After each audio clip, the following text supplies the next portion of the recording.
Bom dia, bom dia. A paz do Senhor Jesus a todos. Já estamos, chegando ao fim do mês de setembro. Hoje já são dia 30, de setembro de 2025. Já inicia o mês de outubro, para a glória de Deus. E nós estamos lendo Juízes, o seu capítulo 8. Ontem a gente leu até o 21. E hoje nós vamos dar continuidade até o final do capítulo, que é o 35. Amém? Vamos ler? Gideão recusa governar, faz uma estola sacerdotal e morre. Então os homens de Israel disseram a Gideão: domina sobre nós, tanto tu como teu filho e o filho de teu filho, porque nos livrastes do poder dos midianitas, Aqui está falando que tanto ele, seria rei, quanto o filho dele, quanto o filho que fosse uma herança, de reinado sobre o povo de Israel, por conta de que eles salvaram essa nação, de Israel, ele salvou essa nação dos midianitas. Porém, Gideão lhe disse: não dominarei sobre vós, nem tampouco o meu filho dominará sobre vós. O Senhor vos dominará. Irmãos, ele vai entrar aqui. Ele não recebeu essa ordem do Senhor. Como é que ele vai? Se fosse outra pessoa que não tivesse no centro da vontade de Deus, poderia até se engrandecer. A soberba subir ao coração de Gideão, subir a cabeça, e ele aceitar o que estava sendo proposto aqui. Quantas pessoas no lugar de Gideão recusariam isso aqui? Quantas pessoas hoje têm se corrompido por causa disso aqui? O povo elege como um semideus, Isso serve para lideranças de igreja, onde a pessoa passa a idolatrar mais o seu líder do que a Deus. Isso serve para os próprios líderes, que muitas das vezes esquecem que a igreja é do Senhor e quer fazer conforme a sua vontade, conforme ao que almeja. Aqui Gideão poderia agir conforme a vontade dele e dominar sobre Israel, mas não foi lhe mandado isso. Foi mandado ele vencer com os 300. Jesus disse que é com ele, Deus disse que é com ele para a batalha, para a peleja. Mas Deus não falou nada sobre reinar sobre Israel. E ele aqui dá a resposta certa. Quem vai reinar sobre vocês é Deus. Não sou eu. É Deus. Então, quem é seu Deus não é seu líder, não é seu pastor. O seu Deus é o Deus Todo-Poderoso. Pastores, vocês que estão achando que a casa do Senhor você faz da forma que você quer, a casa do Senhor tem dono. Tem dono. E vocês, igreja, precisam buscar conhecimento da palavra para não deixar que isso aconteça. Porque eu vejo, irmãos, muita igreja que ao invés de Deus liderar, esse líder está liderando. E muitos líderes eu vejo se corromper por causa da soberba. Muitas das vezes não está nem percebendo, sabia? Que Satanás que está orquestrando tudo.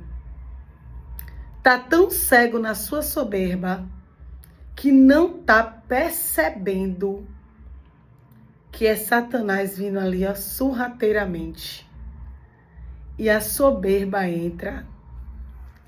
E aí Deus se retira. Porque a pessoa vem, aquele líder vem com toda a humildade. Começa uma obra, um ministério, coisa linda. E aí não trai, esse líder não está no adultério. Esse líder não está na fornicação. Esse líder não está no roubo. Esse líder não está na mentira. Ele se considera uma pessoa super correta. E é correto. Satanás não conseguiu entrar por essas brechas.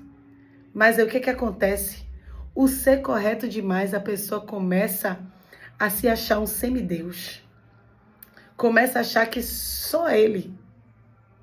Sabe onde Satanás vai pegando? Ó? Na soberba. Ao invés de você ausentar de você e deixar Deus comandar a sua vida, você começa a você mesmo comandar a sua vida, comandar a igreja. E aqui, ó, a soberba, ó, porque você, né? Você pode. Você sabe tudo. Ninguém sabe nada. Todas as outras igrejas tá errada.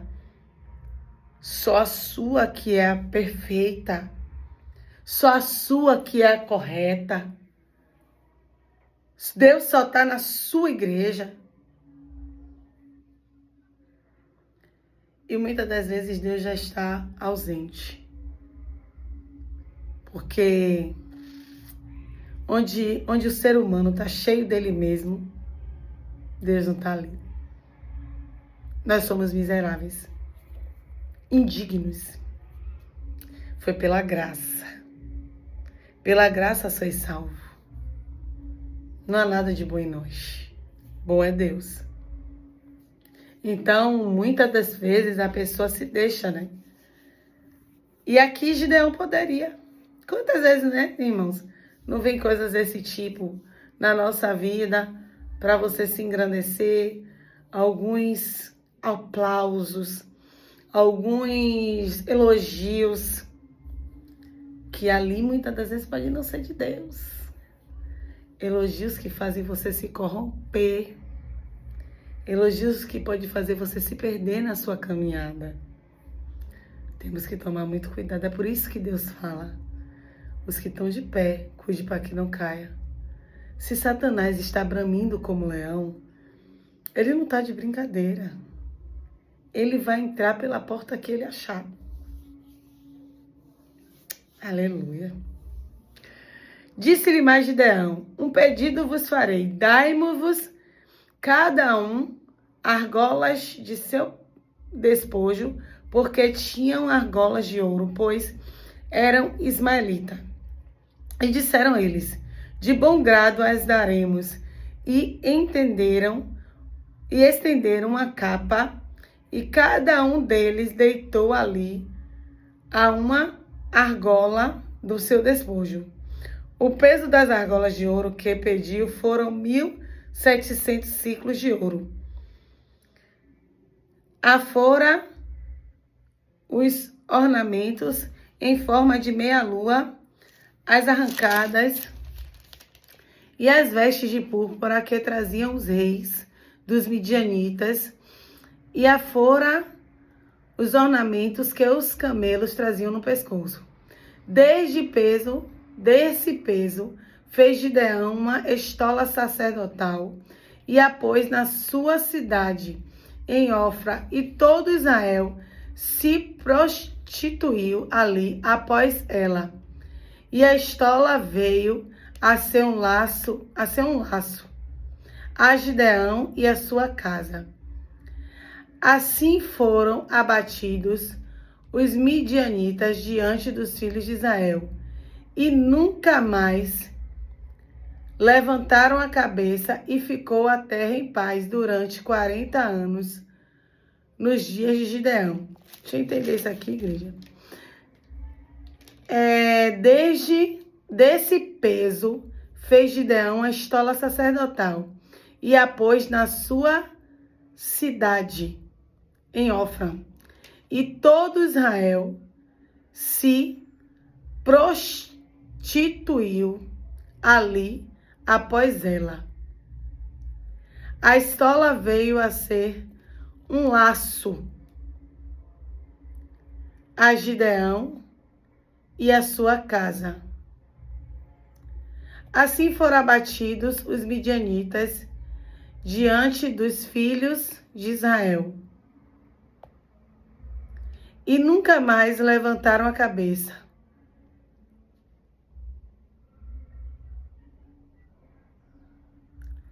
E ficou a terra em paz durante 40 anos nos dias de Gideão. Retirou-se Jerubaal, filho de Joás, e habitou em sua casa. E teve Gideão 60 filhos, todos providos dele, porque tinha muitas mulheres. E a sua concubina, que estava em Siquém, lhe deu também à luz um filho, e lhe pôs por nome Abimeleque. Faleceu Gideão, filho de Joás, em boa velhice, e foi sepultado no sepulcro de Joás, seu pai, em Ofra dos Abiezeritas. Morto Gideão, tornaram a prostituir-se os filhos de Israel após os Baalins e puseram Baal-Berite por Deus. Os filhos de Israel não se lembraram do Senhor, seu Deus, que os livrara do poder de todos os seus inimigos ao redor, nem usara de benevolência com a casa de Jerubaal, a saber Gideão, segundo todo o bem que ele fizera a Israel. Amanhã eu vou trazer uma observação aqui sobre essa parte que Gideão fez uma estola sacerdotal e Israel se prostituiu ali após ela. Eu não entendi muito bem essa parte, essa frase aqui, nesse contexto. Então, amanhã eu vou pesquisar, né? E amanhã eu trago essa observação aqui no próximo devocional, para a gente entender o que essa frase está querendo me dizer. Porque se prostituir é como se estivesse adulterando a Deus. Eu não sei se eles começaram a adorar aquela a estola sacerdotal. Porém, o Senhor aqui dá paz à terra. E o Senhor só dá paz à terra quando o povo está voltado a Ele. Então, eu vou pesquisar direitinho esse contexto. E amanhã eu trago, entre parênteses aqui, a resposta. Amém? Aqui, irmãos, a gente já vê que Gideão, ele cria essa estola sacerdotal, né, para que as pessoas adorem ao Senhor, né? E as pessoas tinham um vínculo com a casa de Gideão, né? Enquanto Gideão era vivo, eles tinham esse vínculo de adorar o Senhor. Mas depois que Gideão morre, aqui vai dizer que as pessoas se esquecem de Deus, levanta um Deus para a nação, que é Baal. Aqui está falando Baal-Berite. Amanhã também eu posso trazer o que esse Deus significa, né? Baal-Berite. Porque existe Baal e agora Baal-Berite deve ter algum significado a mais. Quem era esse demônio? Porque não é Deus. Esqueça essa questão de você, porque tem um Deus superior e tem outros deuses, né? Outros santos. Não. Deus não fala nada sobre isso. Amém? Então, os filhos de Israel não se lembravam mais do Senhor, seu Deus, e nem dos seus livramentos. Olha só, algo tão recente, né? Algo tão recente. Foram só 40 anos que Gideão teve de dias depois disso. 40 anos. 40 anos é pouco tempo, né? Eu me lembro de coisas, eu vou fazer 40. Então, eu me lembro de coisas quando eu era nova ainda que aconteceram, né? Tá fresco na minha mente. Então, e eu acredito que muitas pessoas lembram o que aconteceu há 40 anos atrás, há 35 anos atrás. Lembra sim. E como estava, né? quem governava aqui no Brasil, que era o presidente. A gente, né, faz uma análise e vê tudo. Qual era a roupa da época, quem é que estava no auge da época, né? E aqui foi rapidinho. Foi Gideão morrendo e o povo indo adorar a Baal Berite. Se corrompendo, né? O povo de Israel sempre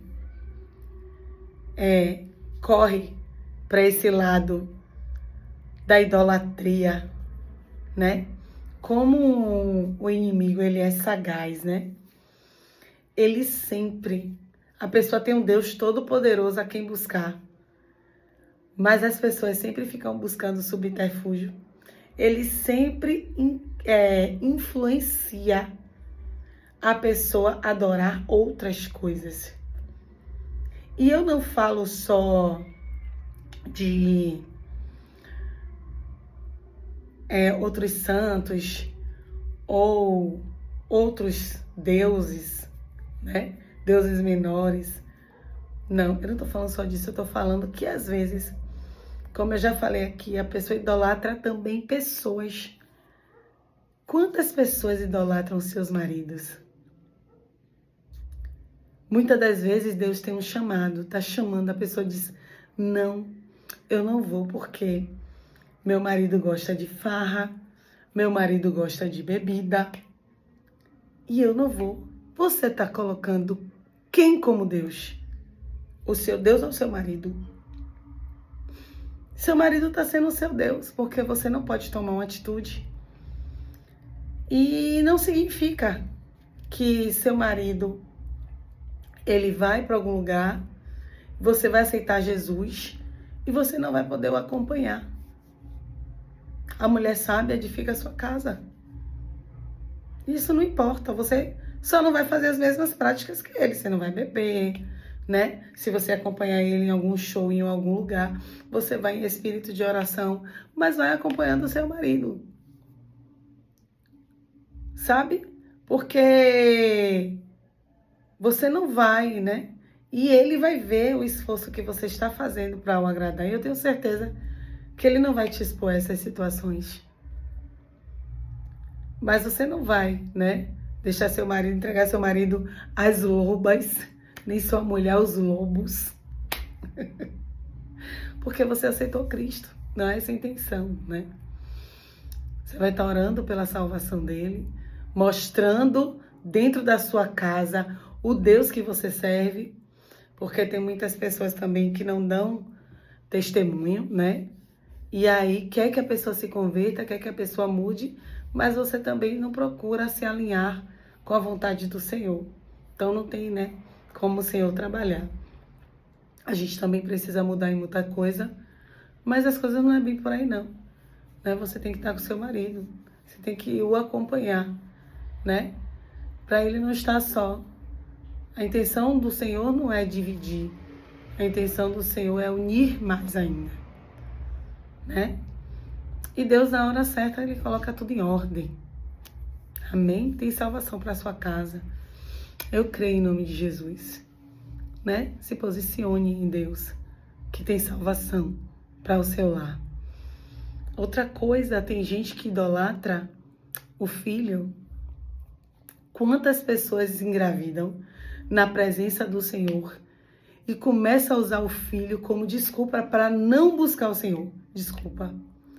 Começa a dizer, porque fulano é muito agitado, porque fulano tá doentinho, porque ele só quer ficar no colo. Tantas são as desculpas. E o Senhor está dizendo na palavra, ensina teu filho o caminho que ele deve andar. Se você não vai para a igreja, qual é o exemplo que seu filho está tendo de você? Se você não está congregando, qual é o exemplo que você está dando a essa criança? Olha aí. E aí começa a idolatrar a criança. Eu cometia esse pecado, né? Eu idolatrava muito a minha filha.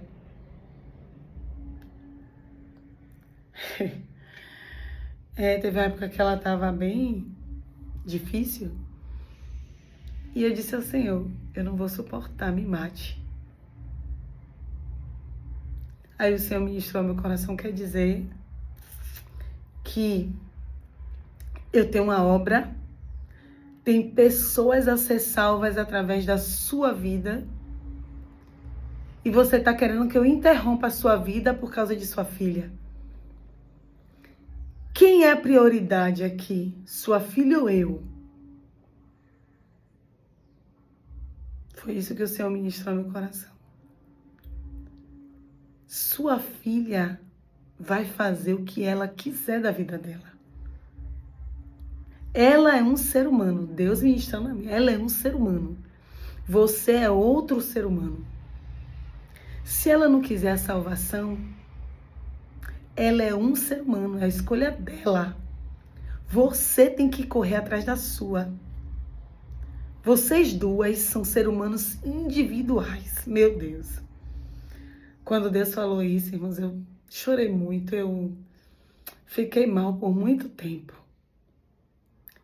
Sabe por quê? Porque era uma idolatria. Tinha vezes que minha filha tomava uma atitude que a minha vontade era não levantar da cama. Ficar depressiva. Teve uma vez que uma amiga minha me chamou, Cris, bora sair.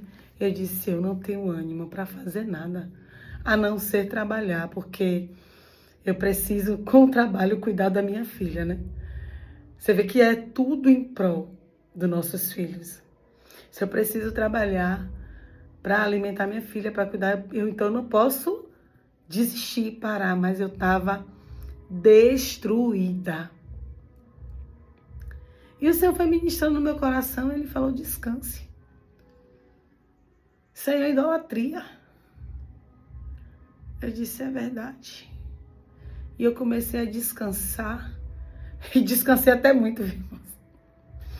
Descansar que Deus estava fazendo a obra. Cuido, zelo, protejo. Mas dentro das ordens do Senhor. Destruir a minha vida? Não. Então a gente tem que tomar cuidado. Porque muitas das vezes, a criança às vezes, quando nasce, destrói até o casamento.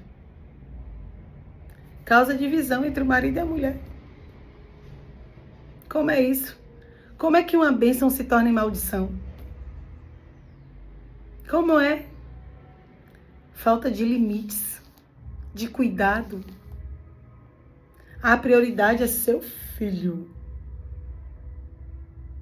A prioridade é Deus. As outras coisas o Senhor te deu para você administrar. O seu marido, o seu filho, a sua casa. Você está administrando bem? Você está sendo direcionada pelo Espírito Santo? Então você tem que ver o que está acontecendo. Deus vai te dar estratégia em nome de Jesus. É por isso, irmãos, que eu busco sempre botar lenha no altar, porque Deus fala na terra. Ah, Cris, e como é que você ouviu Deus falar isso? Intimidade. Intimidade. Precisou profeta nenhum vir, não precisou ninguém vir na minha casa fazer oração. Se você buscar intimidade do Senhor, o Senhor vai te mostrar onde está o teu erro. E vai fazer você ter estratégia para mudar. Hoje eu estou vendo as coisas se transformando, por quê? Porque eu ouvi a voz de Deus. Mas se eu tivesse ficado como eu estava lá atrás, como é que estaria? Sim ou não? Amém? Então aqui a gente falou sobre a idolatria. A idolatria não é só também de pessoas, às vezes é de coisas. Às vezes você deixa o Senhor para estar assistindo essa série aí, que você não consegue nem levantar no sofá para fazer suas coisas, para cuidar da sua casa, para cuidar do seu marido, para buscar novo horizonte para sua vida, uma faculdade, algo diferente. Não vai para a igreja porque está tão viciada. Idolatria.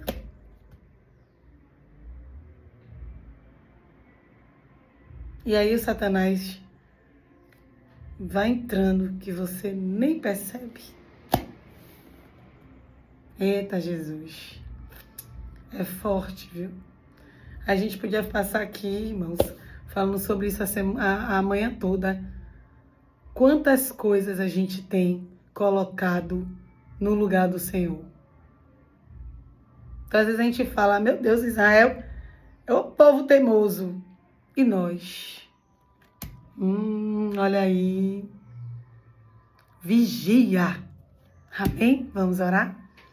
Santo Deus, eterno Pai, Pai de amor, de bondade e misericórdia, em nome do Teu Filho amado, que eu entro na Tua presença, Senhor, essa manhã. Pai, obrigada por esse devocional.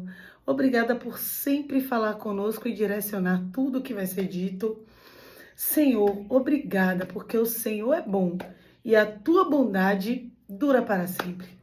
O Senhor é fiel, justo, galardoador daqueles que te buscam. O Senhor é perfeito, tremendo. O Senhor é água que sacia nossa sede. O Senhor é tudo para nós. O Senhor é perfeito, o Senhor é maravilhoso. O Senhor é lindo. Gratidão, Deus, por tudo. Gratidão, Ebenezer. Até aqui o Senhor nos ajudou. Até aqui o Senhor foi conosco. Continua abençoando o teu povo que vai assistir esse vídeo. O povo também que não vai assistir. Continua me abençoando a minha casa. Pai, derrama sobre nós uma bênção sem medidas. E continua nos protegendo, nos guardando, dando ordem aos teus anjos ao nosso respeito. Repreende todo o mal, toda a retaliação, todo ataque e contra-ataque das trevas.